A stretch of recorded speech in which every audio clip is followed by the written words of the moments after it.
made you want to become a softball player? My cousins that I watched when I was your guys' age, my cousins Rochelle, Shauna, and Kristen inspired me to pick up a ball and play because they also played the game, and now I hope to be their inspiration for their children to play softball or baseball.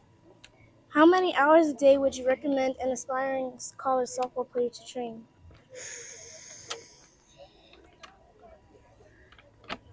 That's a good question. When I was your guys' age, I was always outside, had a ball, and I had a brick wall, and that was my idea of playing, especially since I didn't have any siblings when I was growing up. So I was out there for hours on end, but I would say anywhere from 2 to 4 hours, just, whether it's playing catch, taking some ground balls, playing catch with your sister, doing things like that. I played a lot of wiffle ball, so that was also really fun.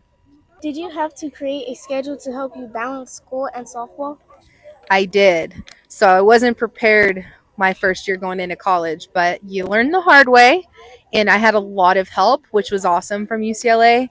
And I know a lot of other schools provide that help to get your schedule in the right direction and to help you kind of create those pockets to where you can have, your personal time or friend time. So for me, it was writing everything out and just kind of following my schedules.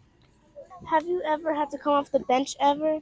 How did you deal with that? And if not, what would you say to girls who have not got an opportunity to play or play as often?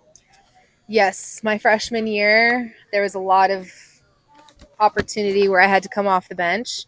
I think those are the moments that what make you as an athlete, because getting that opportunity is like no better feeling.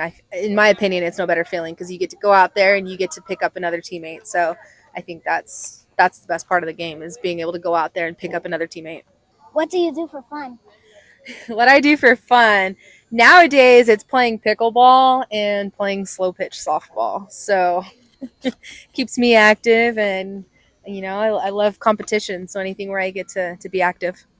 How has the NIL and the transfer portal changed relationships on teams? I think the transfer portal and NIL is a big deal nowadays. I feel like when it comes to the transfer portal, you got to be where you're happy, and if you're not happy, then obviously that's not the place for you. But there's always a home for everybody, and you got to be where you're happy. And I think the NIL stuff, it's a great opportunity to make a name of yourself, create your brand. Starting when you're young is a big deal, obviously nowadays. So take that opportunity. What are your hobbies outside of softball? Hobbies outside of softball, I like going to the river. I like we go jet skiing a lot down the river.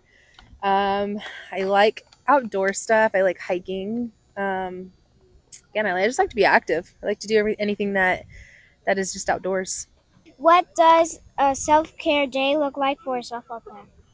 Self-care day, it's definitely sleeping in when you get those off days. I love sleep. I'm sure you guys love sleep.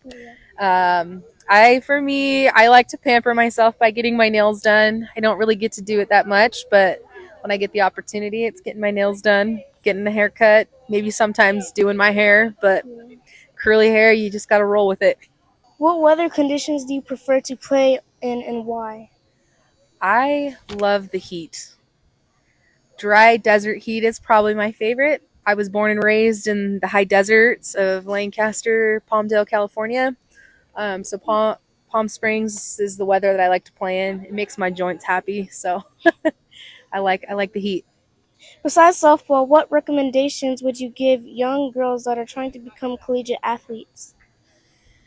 I would say embrace the failures that come with the sport. Softball's not easy. I mean, you're asking someone to hit a round ball with a round bat. Not easy to do, but just embrace the failures and how you can get 1% better each day.